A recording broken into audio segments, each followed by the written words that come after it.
Everyone, আমি চলে এসেছি একটা সুন্দর জুয়েলারি ডেসক্রিপশন নিয়ে। এই যে জুয়েলারিটা পরে আছি এটার ব্যাপারে বলবো, ঠিক আছে? এটা দেখেই বুঝতে পারছো খুব সুন্দর একটা ওয়েস্টার্নের সাথে এথনিকের একটা কম্বিনেশনে যাচ্ছে।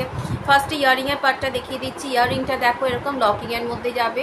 এটা একটা সুন্দর কেমিক্যাল বিউডসে পাচ্ছ ল্যাভেন্ডার কালার। এই ল্যাভেন্ডার কালার সব বাড়িয়ে কিন্তু এখন ভীষণ একটা ট্রেন্ডে চলছে। ফার্স্ট স্টাইলটা এইভাবে পরতে পারো, সেকেন্ড স্টাইল এইভাবে পরতে পারো, থার্ড স্টাইল এইভাবে লুকটাকে ক্রিয়েট করতে পারো, ঠিক আছে?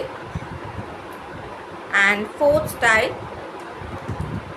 এইভাবেও লুকটা কিন্তু ক্রিয়েট করতে পারো। তো তোমরা 3-4 রকমের স্টাইলে কিন্তু এই একটা জুয়েলারি পরতে পারবে। যদি তোমাদের এই জুয়েলারিটা পছন্দ হয়ে থাকে ঝটপট করে ছবি নেবে অ্যান্ড স্ক্রিনশট নিয়ে আমাকে কিন্তু ডিএম করবে। একদম রিজনেবল দামে কিন্তু এটা পেয়ে যাচ্ছ।